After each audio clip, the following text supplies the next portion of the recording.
Bonjour à tous, bienvenue à ce webinaire CIPRE, terre de craie de Champagne. Les objectifs du projet CIPRE en terre de craie de Champagne, définis par les partenaires locaux à l'horizon 2025, sont de permettre à l'agriculteur de produire des matières agricoles, matières premières alimentaires, de biomasse en qualité et en quantité, en limitant bien entendu la dépendance aux engrais azotés, minéraux, pour réduire les gaz à effet de serre. CIPRE a été bâti par des ateliers de conception qui nous ont permis de définir donc ces trois objectifs majeurs: la productivité physique des cultures, bien entendu tout ça avec une rentabilité économique et dans le respect de l'environnement, même une excellence environnementale. Pour cela, nous avons créé des ateliers de conception, nous ont permis de rassembler les agriculteurs, comme je vous l'ai dit, et les experts des différents organismes locaux, de manière à établir des pratiques locales et établir un ITK innovant. L'Observatoire des pratiques est permanent. La plateforme expérimentale est basée sur la ferme 112 à Terrasolis, à côté de Reims. Et tout ça, via des réseaux d'agriculteurs, nous pouvons animer et améliorer nos systèmes innovants. Sur cette slide, vous voyez tous les participants régionaux qui nous aident à travailler dans le COPIL de CIPRE, terre de craie de Champagne. Un petit bémol, excusez-nous, le logo de Cristal Union n'est plus le bon, mais vous voyez tous les partenaires locaux, les coopératives, Vivesia, Cristal Union, Terrasolis, bien sûr, et Terralab, le groupe Soufflet, la FNAMS, les chambres d'agriculture, qu'elles soient du Grand Est, de la Marne, de l'Aube, le Citadromilly, Ceresia, Agrotransfert et bien entendu les partenariats avec les instituts Arvalis et Terrenovia. CIPRE Terre de Champagne est piloté par l'ITB, par Jonathan Malheureux, qui nous fera un exposé dans la suite sur les performances globales des systèmes de culture. Et ensuite, Paul Toven nous fera l'optimisation des ITK en présentation. À l'issue de la présentation, nous ferons une série de questions. Donc, n'hésitez pas à poser vos questions dans l'onglet « Questions » que vous avez chat, comme vous l'avez vu dans les pages d'accueil, et je m'efforcerai de les poser aux intervenants. Suite à toutes ces réunions en 2016, 15, 16 et surtout 17 pour la mise en place de la plateforme, nous avons établi un système référent type champenois basé sur 4 cultures et sur 5 ans. Le blé tendre, l'orge de printemps, la betterave, le blé tendre à nouveau et le colza. Ces conduites donc, sont optimisées par le système témoin. Quand on dit optimisées, elles sont déjà à un cran relativement élevé d'innovation.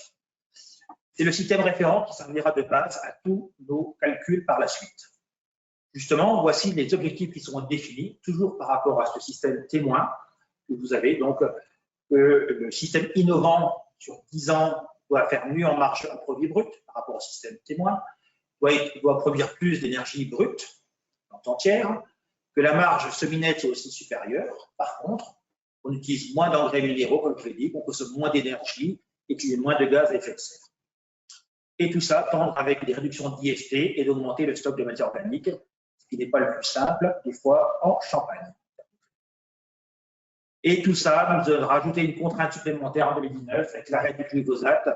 Pourquoi 2019? C'est à l'époque qu'on a vu que tout le monde a bien vu au niveau de la presse et des instances que cette matière active était sur la sellette et donc nous avons essayé de nous en passer depuis 2019. Nous en sommes passés depuis 2019 sur la plateforme de Champagne. Vous avez sur ces deux rosaces, donc toujours à gauche le système référent, et voici la rosace avec 10 cultures du système innovant. Comme vous le voyez, donc on arrive avec des nouvelles cultures comme des légumineuses pour réduire l'apport d'azote, comme le pois de printemps par exemple. Également la mise en place de CIV ou de CI, c'était ce qui était prévu, on y reviendra tout à l'heure. Et également donc, des mélanges pois d'hiver et orge d'hiver pour pouvoir lutter contre certains parasites comme les corbeaux qui sont très présents sur le secteur. Également, vous voyez un onglet orange, tournesol ou chanvre. À l'époque, au démarrage, j'étais parti sur le tournesol et au bout de 2 ans, 3 ans, nous sommes repartis sur le chanvre avec une culture donc, qui s'implante fortement en Champagne et surtout moins dépendante aux intrants, on va dire nettoyante également, et moins sensible aux parasites type les oiseaux, corbeaux, pigeons. Vous voyez des petits matériels répartis un petit peu partout entre des charrues, des striptiles, des semi-directs. Donc, vous voyez que dans le système innovant, on essaie d'apporter pas mal de striptiles, notamment pour des cultures en ligne comme la betterave, le colza, également le tournesol, quand on a fait du tournesol, et toutes les céréales d'hiver, toutes les céréales en général, Nous avons essayé de les implanter. En tout cas, l'objectif était de les faire en semi-direct. Voici une photo de la plateforme CIPRE en terre de craie. Comme vous le voyez, c'est ce qu'on appelle 3 bandes ou 3 répétitions. Et le principe de cette expérimentation est d'avoir toutes les cultures tous les ans. C'est pour ça que quand on compte toutes les cultures sur la hauteur, vous voyez 15 parcelles différentes.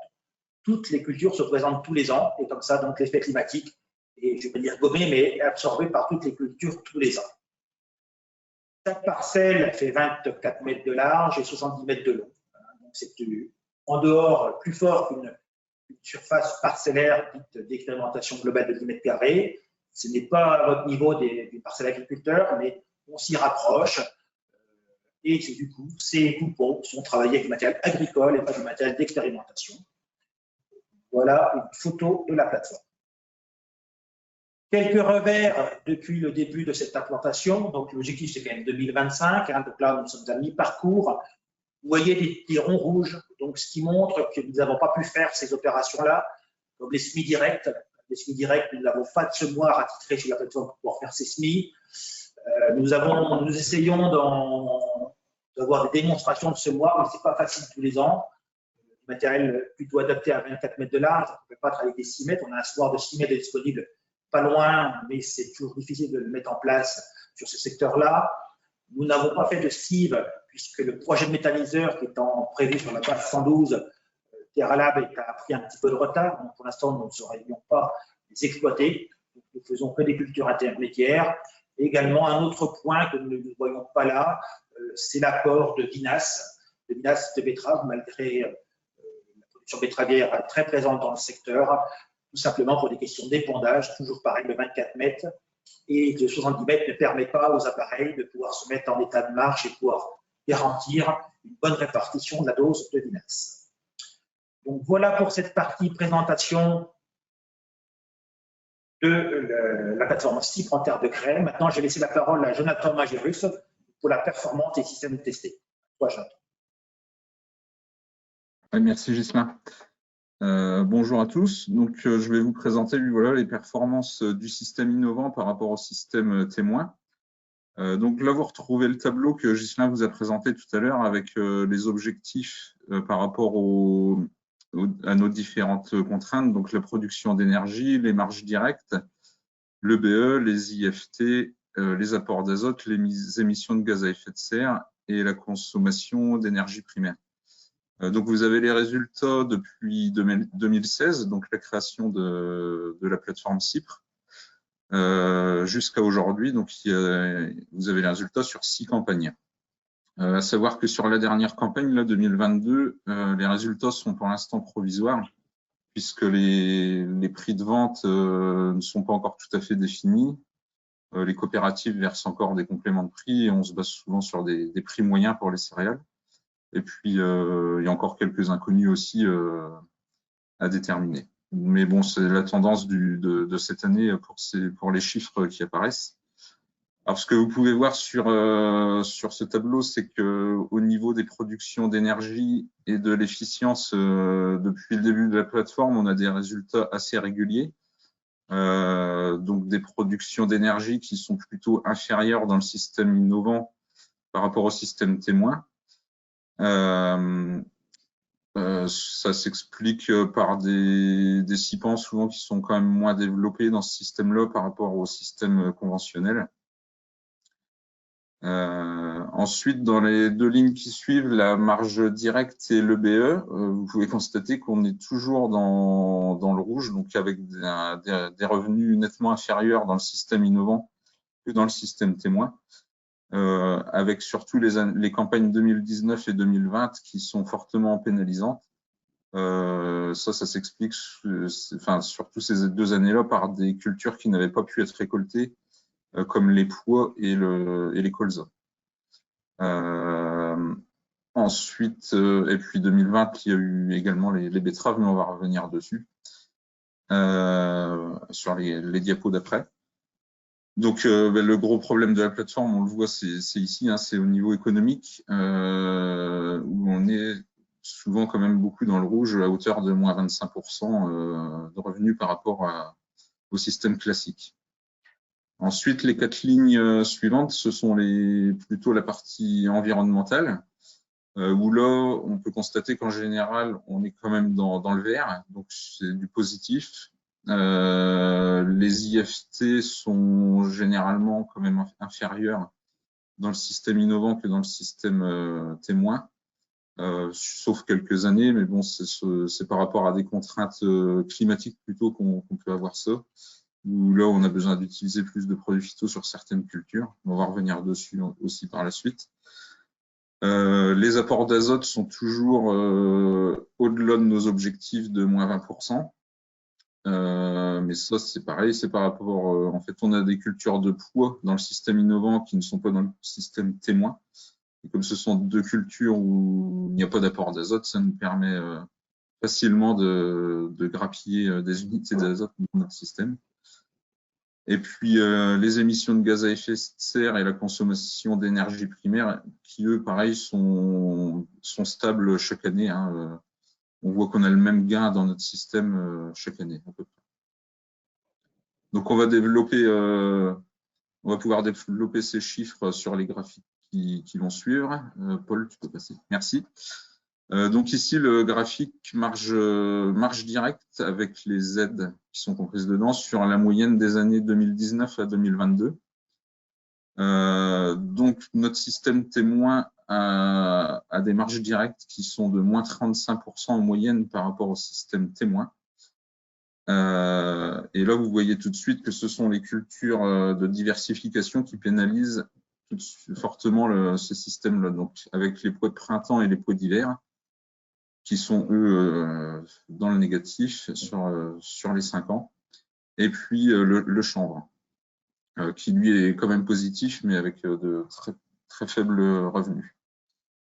On peut voir aussi que le colza ne dégage pas beaucoup de marge, ce qui ne reflète pas forcément ce qui se passe en Champagne. Hein. Le colza, il faut savoir que c'est quand même une culture qui développe beaucoup de marge dans les exploitations de la région. Mais à savoir que sur la plateforme Cypre, on a également beaucoup de dégâts de pigeons et de corbeaux, là, comme disait Ghislain tout à l'heure. Et c'est des cultures qui sont fortement pénalisées par ces dégâts-là et qui nous occasionnent des faibles rendements en général à hauteur de 15-20 quintaux, alors que dans le secteur, on est plutôt à 35-40 quintaux. Ensuite, tout ce qui est céréales, orge de printemps et blé, là, on a des marges directes qui sont correctes, hein, qui reflètent ce qui se passe dans la région. Le système innovant en blé sort mieux que le système témoin grâce au blé de chanvre, à savoir que le chanvre a un très bon précédent blé et dégage de meilleurs rendements que les blés de colza et blés de betterave qui sont tous les deux dans les deux systèmes. On voit qu'il y a 100 € de marge supplémentaire grâce au blé de chanvre sur trois blés différents. Et puis, la betterave, hein, tout à l'entrée, là, donc le système innovant qui sort beaucoup moins bien que le système témoin sur labour. Alors, dans l'innovant, nous sommes en betterave streptile et dans le témoin, nous sommes sur les betteraves labour. Donc, nos parcelles betteraves dans l'innovant sont généralement beaucoup plus sales et nécessitent beaucoup plus de passages de désherbage, ce qui pénalise aussi bien le rendement que la marge. Tu peux passer à la suivante. Ici, donc, le graphique sur les émissions de gaz à effet de serre. Donc, le système innovant est plus performant de 22% par rapport au système témoin sur les années de 2019 à 2022. Alors, là, c'est l'inverse de tout à l'heure. Hein. Les pois, on ne sorte pas de marge, mais par contre, ici, ne consomment pas d'azote, donc il y a plus très peu de travail du sol. Donc, ont une émission de gaz à effet de serre plutôt faible par rapport aux autres cultures. Après, que ce soit les blés, les orges, les betteraves, que ce soit système témoin ou système innovant, on voit que tout est équilibré. Hein. Mis à part dans le colza, pardon, où là, ça s'explique par des consommations d'azote moins importantes dans le système innovant que dans le système témoin, ce qu'on verra sur la diapo d'après également. Suivant, Paul. Justement, donc les consommations d'azote sur les deux systèmes. Donc, le système innovant est plus performant de 29% par rapport au système témoin. Donc là, les pois d'hiver et pois de printemps, deux cultures où l'on n'apporte aucun kilo d'azote, forcément, donc favorise très largement notre système innovant. Le chanvre, pareil, très peu gourmand en azote. Et après, ce qu'on voit, c'est que sur les orges de printemps, betterave et blé, les apports sont sensiblement les mêmes sur les deux systèmes. Et seulement en colza, ou dans notre système innovant, on a moins d'apport d'azote, à environ 50 unités, puisque nos colzas sont implantés au streptyle et on a pu remarquer que par rapport à un colza labour, les colzas se développent beaucoup plus vite, ont une plus grosse biomasse entrée hiver et sortie hiver, et donc les apports d'azote sont moins conséquents au printemps, d'environ 50 unités. Diapo suivante. Ici, les IFT, pareil, sur toujours les moyennes 2019 à 2022. Donc, notre système innovant est plus performant de 13% par rapport au système témoin. On consomme 13% de phyto en moins. Donc, encore grâce aux cultures de diversification, comme le chanvre, qui lui a un IFT de 0, ce qui nous aide beaucoup, voilà aussi. Puisque dans les autres cultures, on peut voir que dans les pois, l'orge et les blés, les IFT sont identiques, puisque les blés et les orges sont conduits de la même manière dans les deux systèmes, puisque comme le disait Ghislain tout à l'heure, le système témoin est déjà conduit comme avec les conseils de tous les instituts, donc avec des conseils performants.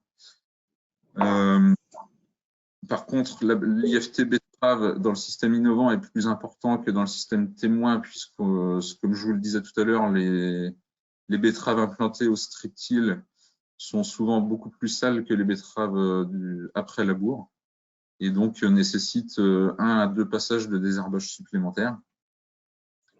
Et puis, l'IFT du colza innovant, lui, est inférieur du fait de sa biomasse plus développée, donc généralement très peu d'insecticides dans ces colzas-là par rapport au colza conduit classiquement sur labour. Tu peux passer à la suivante. Donc, nous allons voir les évolutions de la plateforme. Alors ici, vous avez la rosace, la rotation initiale de la plateforme Cypre, comme elle a été construite en 2015-2016.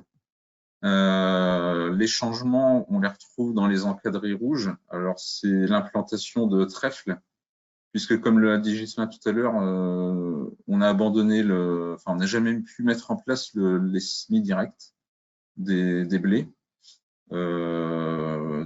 par défaut d'équipement, mais du coup, le semis de trèfle a été abandonné alors dans le colza, et puis dans une culture intermédiaire un peu plus loin avant les pois d'hiver et blé tendre, puisque le semis direct est impossible. Ensuite, nous avons abandonné l'association pois d'hiver et blé tendre ou pois d'hiver et scourgeon. Ça s'est pratiqué dans les premières années, puisqu'on rencontre des gros soucis de désherbage pour l'association de ces cultures. Déjà, l'homologation des produits sur les deux cultures, et puis on a beaucoup de vulpins sur la plateforme. Donc, pour la gestion du vulpin avec associé à une céréale, c'est quelque chose d'impossible. Et puis aussi des problèmes à la récolte par rapport à la maturité des deux espèces, et puis le triage à la récolte par un organisme stockeur ou par un agriculteur. Et puis nous avons aussi abandonné le tournesol, qui a été remplacé par le chanvre. Donc le tournesol a été abandonné du fait des dégâts d'oiseaux. Il était pratiquement jamais récolté, puisque les pigeons le récolter pour nous, et sur des parcelles de cette taille-là, ça se faisait assez rapidement. Et donc, ça a été remplacé par le chanvre, qui, lui, pour le coup, a un très bon intérêt au niveau des IFT, puisqu'il a un IFT de 0, assez peu gourmand en azote. C'est un très bon précédent pour le blé. Et puis, il a un bon débouché sur la région, en fait, aussi, débouché régional pour cette culture-là. Diapo suivante.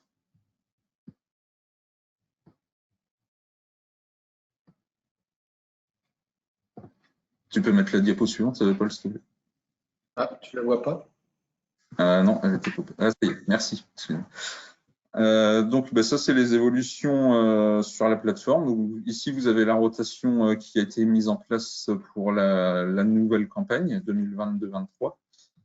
Alors, ce que vous pouvez voir, c'est qu'on a également abandonné les poids de printemps qui sont en tête de rotation sur la charrue. Donc, la charrue, là, c'est c'est la seule année de labour sur les 10 ans. On a gardé un labour sur les 10 ans pour nettoyer quand même nettoyer notre système.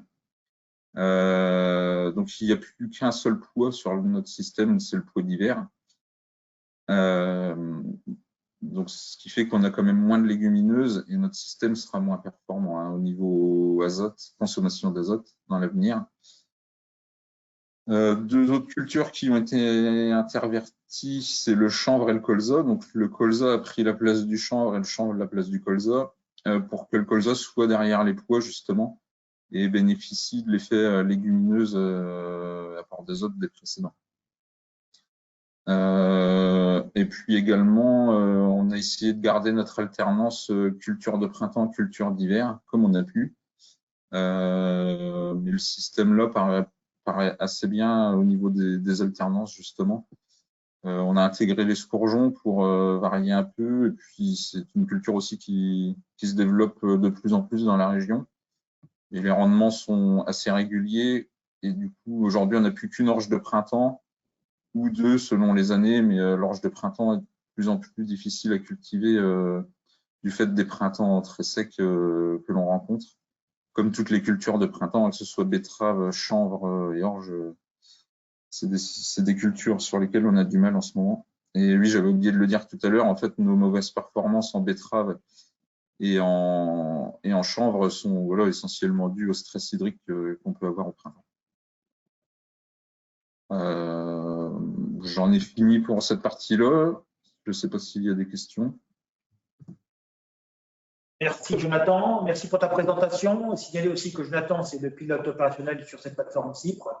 C'est lui qui réalise toutes les interventions sur toutes ces 15 cultures tout au long de l'année pour l'ITB.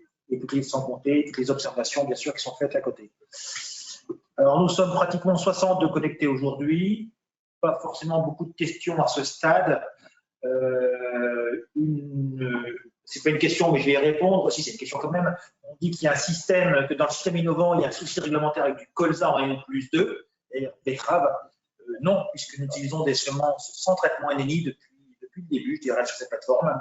Et donc, nous réalisons des traitements insecticides lorsque c'est nécessaire, en localisé avec la rampe de localisation. On va parler jusqu'à maintenant, mais on va en venir, mais c'est toi, Paul, qui va en parler. Mais beaucoup d'interventions pour les cultures en ligne sont faites avec la rampe de localisation pour diminuer les IFT. Alors, une question est arrivée, pourquoi ne pas avoir intégré la luzerne?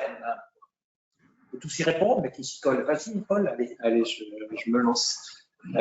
Donc la luzerne, effectivement, c'est une culture qui est très présente localement et qui aurait surtout fortement aidé à remplir pas mal des objectifs qui sont cités dans l'introduction.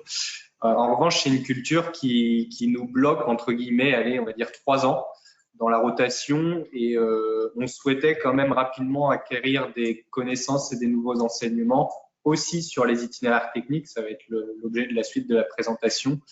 Et voilà, on ne souhaitait pas forcément introduire cette culture-là pour ces raisons-là. On considérait qu'il y avait déjà beaucoup de choses connues et que l'intégration et les effets positifs de cette culture étaient déjà bien connus. Mais ça aurait tout à fait pu avoir sa place dans la famille. Elle prendrait la place dans 2 à 3 années sur une rotation de 10 ans. Donc, c'est à la fois beaucoup et peu, mais que ça prendrait beaucoup de place pour un système de rotation. Une question, oui, on pose aussi la pomme de terre. Ah, la pomme de terre, non, je ne sais pas si Jonathan, tu veux répondre à cette question. La pomme de terre, ce serait, oui, c'est vrai que c'est une culture qui est assez présente dans la région, mais elle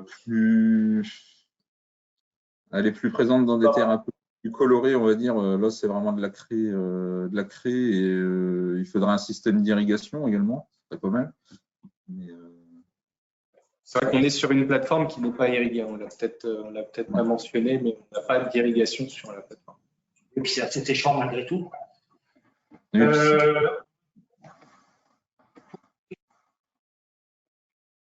On occupe dans nos betteraves innovantes, Jonathan. Excuse-moi, ça a coupé, j'ai pas bien compris. Est-ce que le binage mécanique est-il possible dans nos betteraves innovantes avec le strip-till? Eh bien, c'est assez compliqué à mettre en œuvre, oui. En fait, on a des gros soucis d'ITECO. Enfin, les ITECO ne sont pas encore tout à fait en place. La combinaison strip-till et localisation est assez compliquée, hein. Alors, surtout les années où on a arrêté le glypho, hein. Depuis les années qu'on a arrêté le glypho, on est obligé de travailler les terres avant le semis de betterave. Et le passage du strip-till occasionne des buts à patates, justement, à pommes de terre.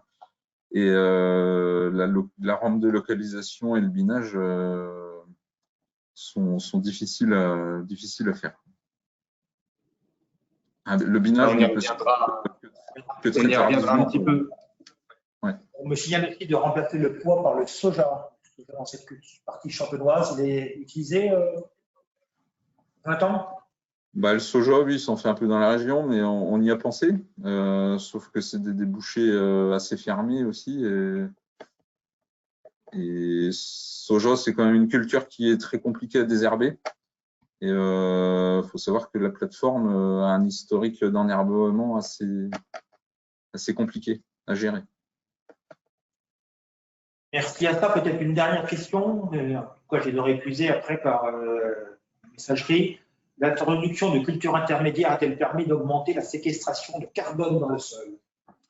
Paul. Alors, on a pas encore. Alors, il y a eu des mesures déjà de stock de carbone qui ont été faites à l'initialisation de la plateforme. Il y aura d'autres mesures qui seront réalisées plus tard, parce qu'il faut quand même pas mal d'années pour pouvoir avoir une évolution. En revanche, il y a quand même des simulations qui ont été faites avec la méthode notamment du label bas carbone. Et dans le cas de notre système innovant, on n'a pas forcément des biomasses qui sont beaucoup plus importantes que dans notre système témoin.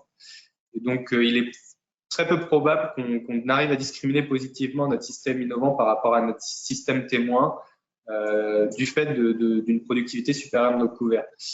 Donc, on verra peut-être qu'à l'avenir, on pourra améliorer les choses dans notre système innovant, mais à ce stade, ce serait ambitieux de dire le contraire. Merci Paul. Une question qui arrive. Pourquoi le colza innovant décroche en rendement? Attends, il décroche. Il décroche pas en rendement, il est généralement supérieur au système témoin, mais inférieur à ce qui se passe dans la région, oui, c'est vrai. On a quand même souvent des plus grosses attaques de parasitaires, hein, par rapport à ce qui peut se passer en grande parcelle, j'ai l'impression. Des grosses attaques d'altise, de charançon. Après, c'est souvent un colza qui pousse très vite derrière avec le strip-till. C'est généralement un colza qui pousse très vite à l'automne. Et avec un peu de larve, un peu de gel, souvent des bons coups de gel au printemps, et de l'élongation, du coup aussi, pardon. Ça nous bloque. On a des dégâts à la reprise de végétation, quoi. Et donc, on essaye de mettre des variétés moins vigoureuses, du coup, maintenant. On fait un peu l'inverse de ce qu'on devrait. Et on le régule si besoin.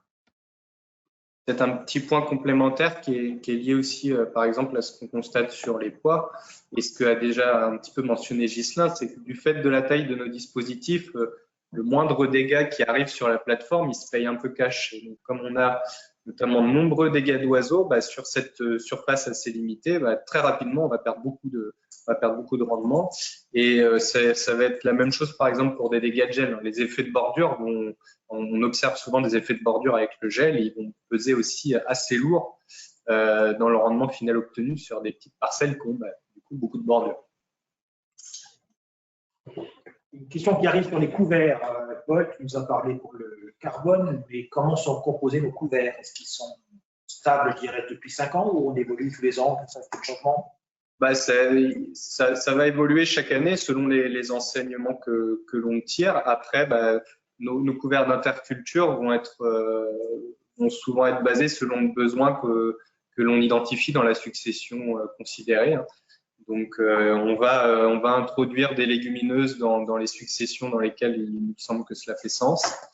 Et puis sinon, si on a d'autres objectifs, je pense par exemple à une interculture courte.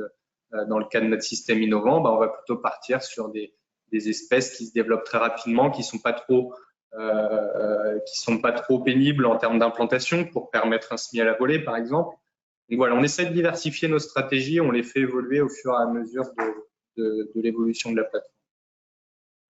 Jonathan, peut-être une dernière question pour toi, le champenois. En terre de craie de Champagne, est-il typique, commun ou fréquent de cultiver la betterave tous les 5 ans?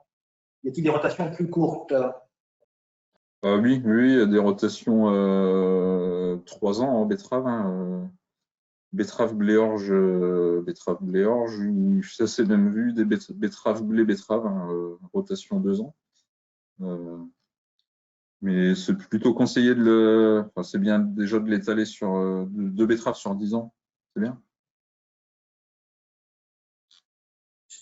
Merci, j'aurais épuisé des questions. On va te laisser la parole, Paul, pour continuer et vous signaler que tout cet exposé sera disponible bien sûr sur le site ITB comment on appelle ça, en replay, pardon, sur YouTube et bien entendu sur le site CIPRE dans quelques temps.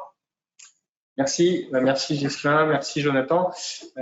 Donc là, vous avez eu déjà un exposé qui vous a montré qu'on ne s'interdisait pas de réfléchir et de changer l'assolement au fur et à mesure du temps, quand on voit notamment que les performances ne sont pas au rendez-vous. On a vu, on a parfois des cultures de diversification face auxquelles on se retrouve en difficulté.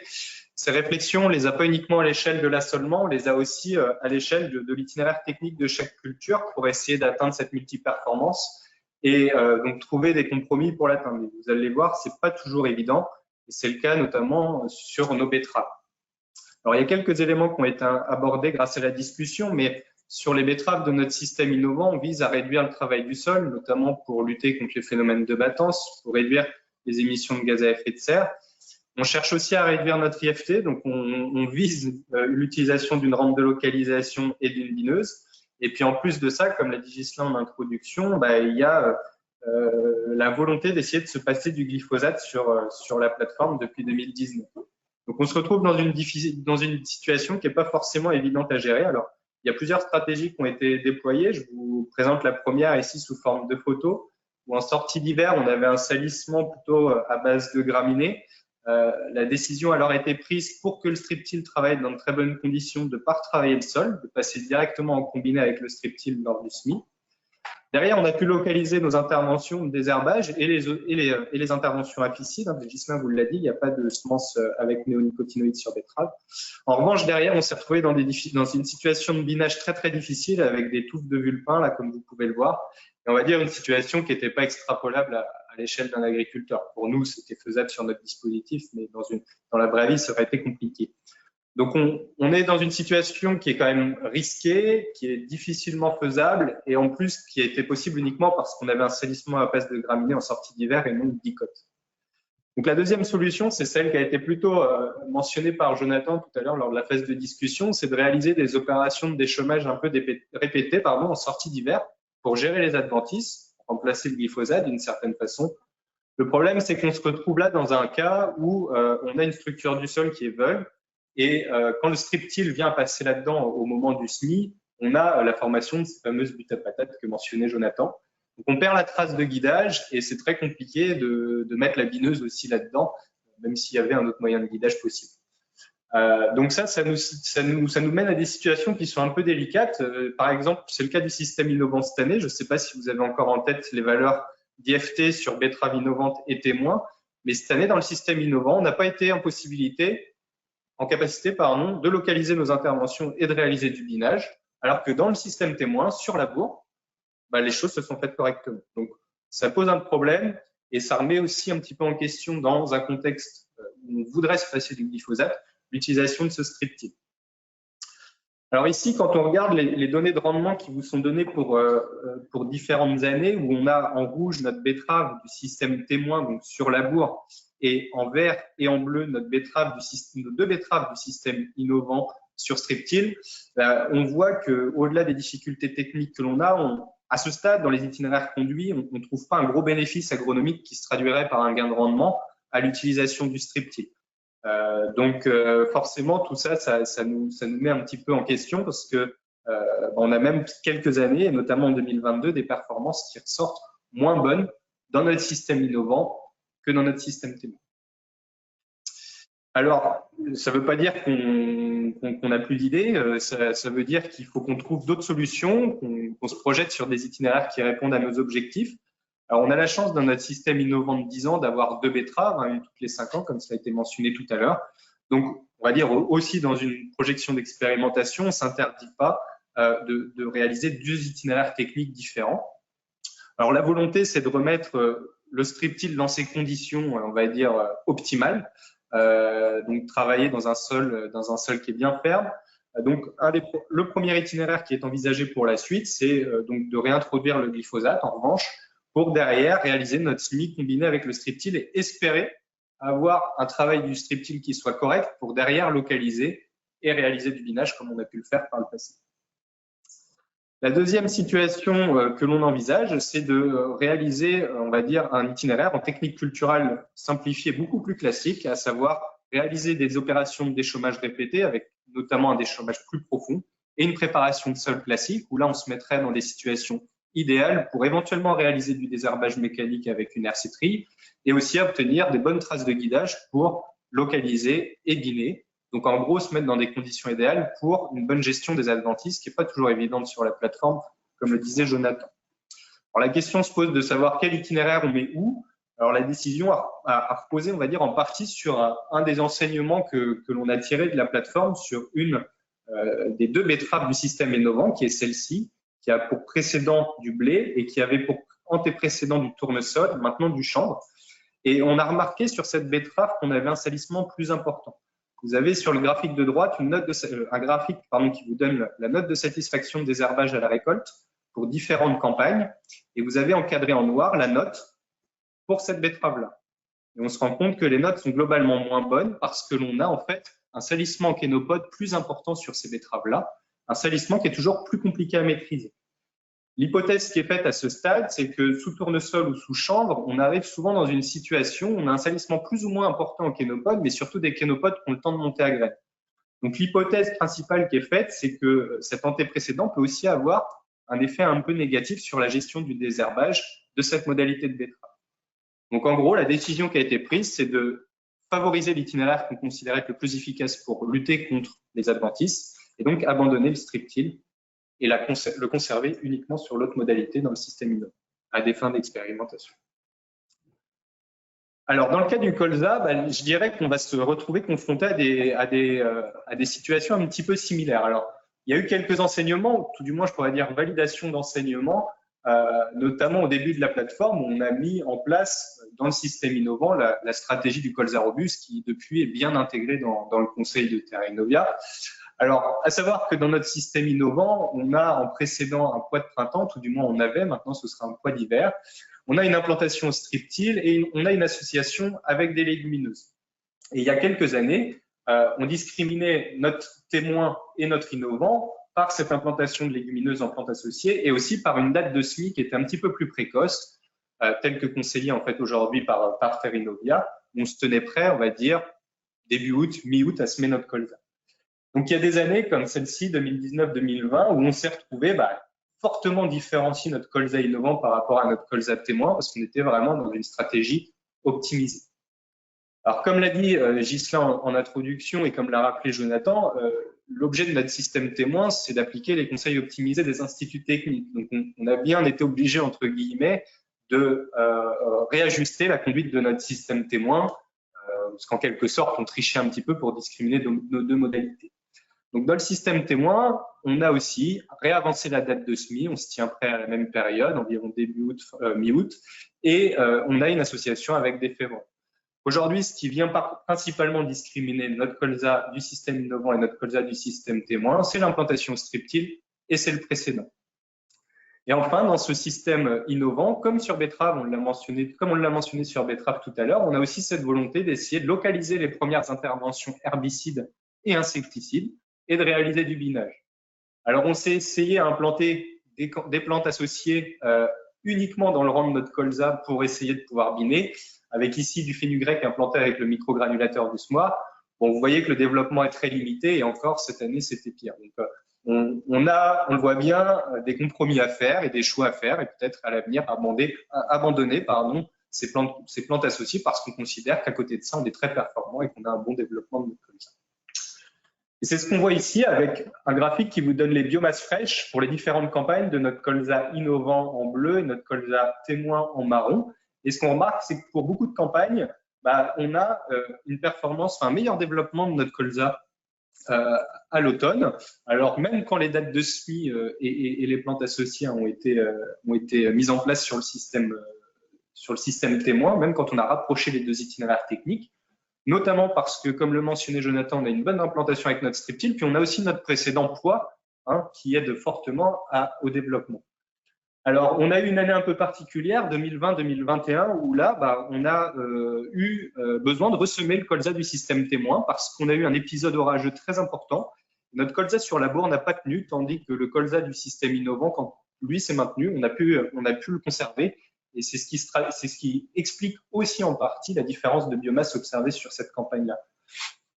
En revanche, on s'est retrouvé avec des problèmes d'élongation qu'on n'a pas très bien gérés. Là, il y a eu des erreurs dans la conduite, ce qui fait qu'on a dû abandonner notre colza innovant pour cette campagne-là particulière.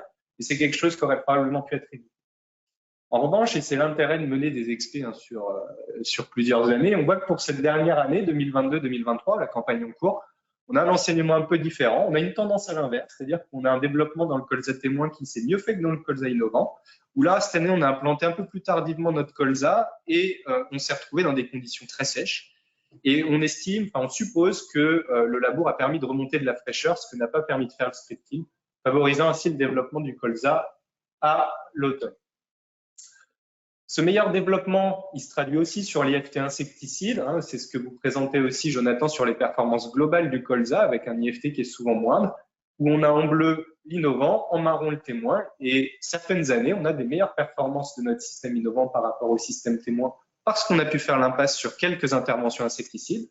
En revanche, du fait du rapprochement de nos itinéraires techniques entre le témoin et l'innovant, il y a de moins de chances qu'on constate cet écart-là.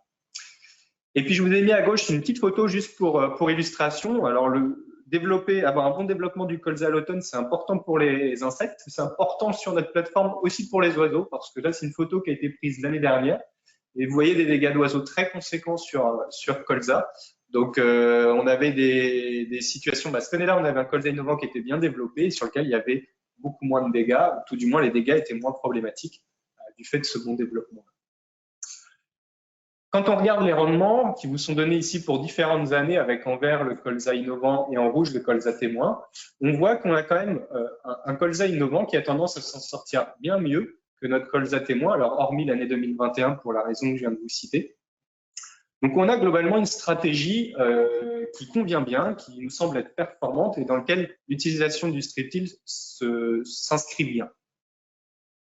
Alors, pour finir sur l'itinéraire technique du colza innovant, comme je vous le mentionnais tout à l'heure, on aimerait bien, dans le système innovant, être en capacité de localiser les premiers désherbages et insecticides et de réaliser du binage.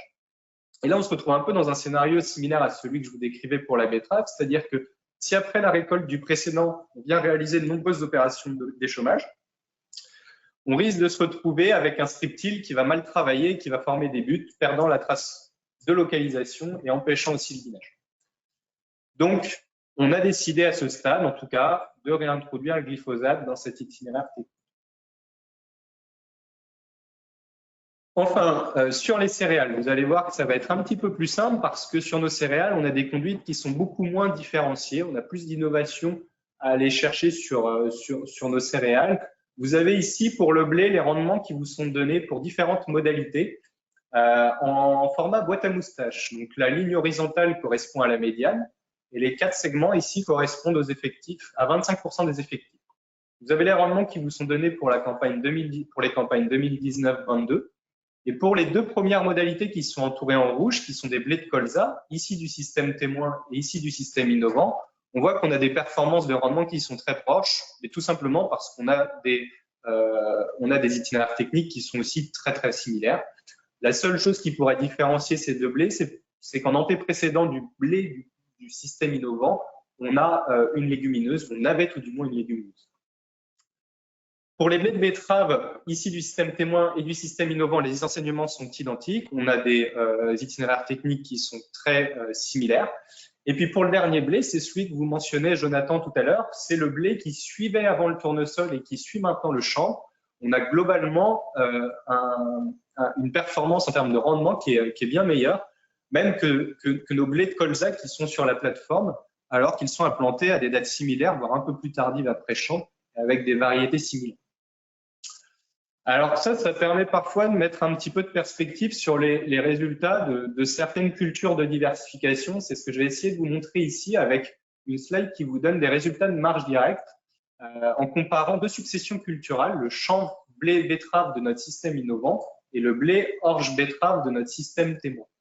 Alors pour la première séquence 2019-2021, vous voyez qu'on a eu une performance un peu décevante du champ, notamment pour les raisons que vous indiquez, Jonathan, à savoir qu'on a une plateforme qui souffre beaucoup du sec printanier et estival. Mais derrière, on a une performance économique de notre blé au regard des céréales de l'autre succession qui est assez intéressante. Et ce qui fait que quand on fait la moyenne de cette succession-là, on a un résultat plus intéressant dans notre système innovant que dans notre système témoin. En revanche, si on fait le même exercice sur la séquence 2020-2022, là, en 2020, notre champ a vraiment beaucoup souffert.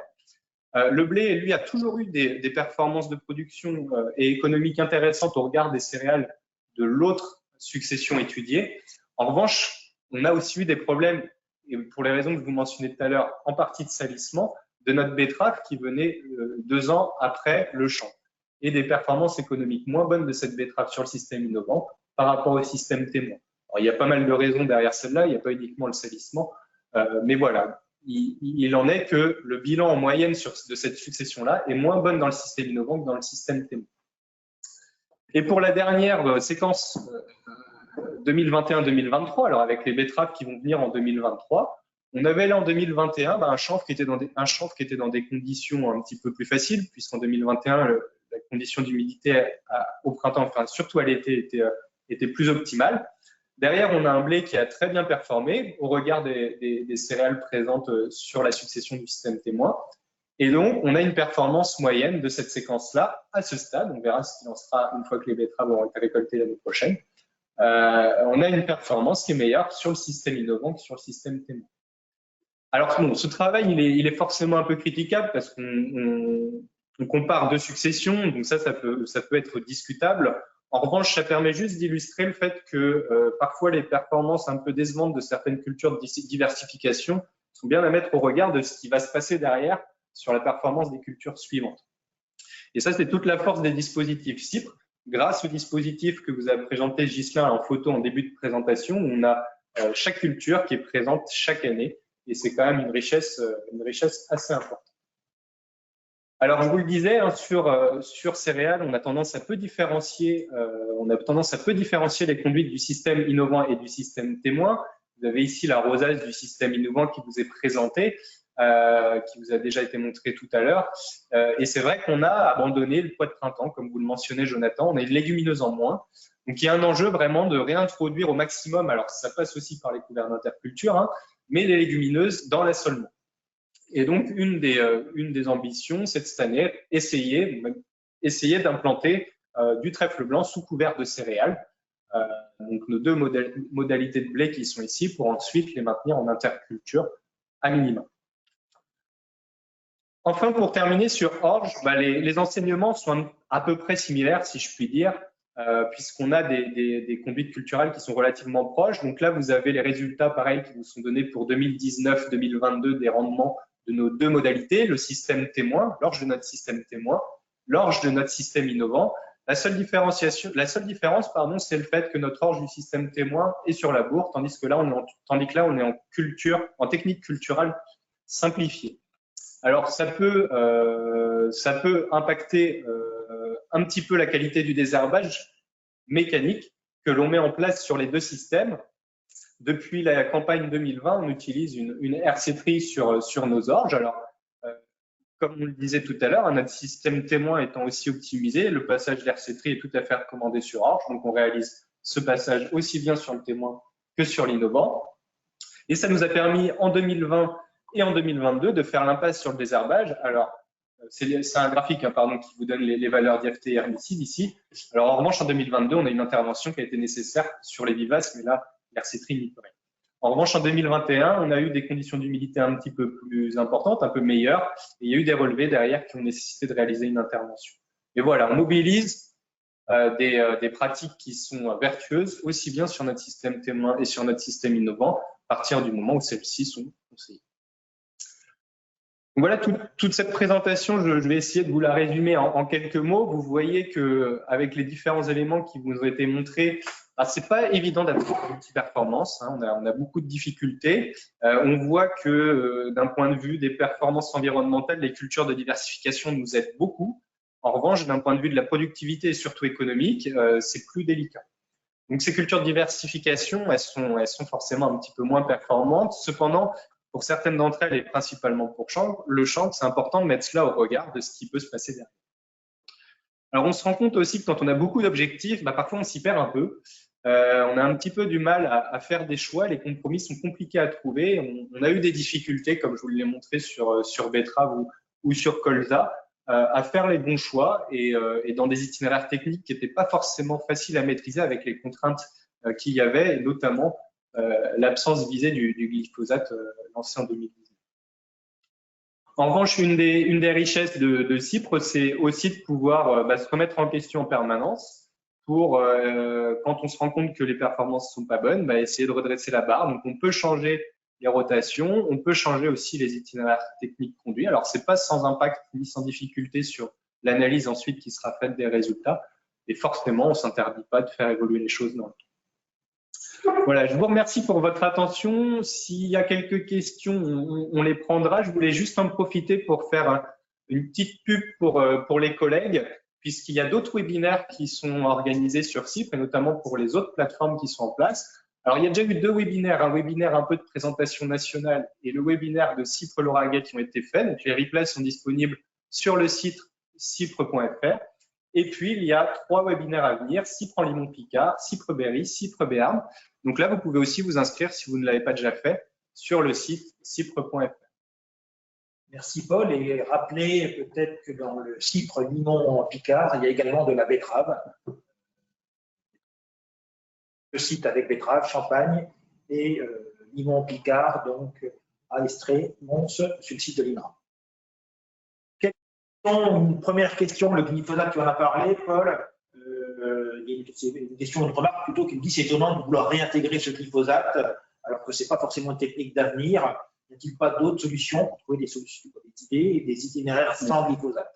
Alors on a quand même fait le tour avant de revenir au glyphosate, mais qu'est-ce que tu peux complémenter? Oui, mais c'est vrai. En fait, on a déjà acquis quelques enseignements et en fait, à ce stade, le produit est encore autorisé. Pour les objectifs qu'on va atteindre, on a décidé de se le réautoriser. Sauf que si demain, il venait à être supprimé, finalement, on sait ce qu'on ferait.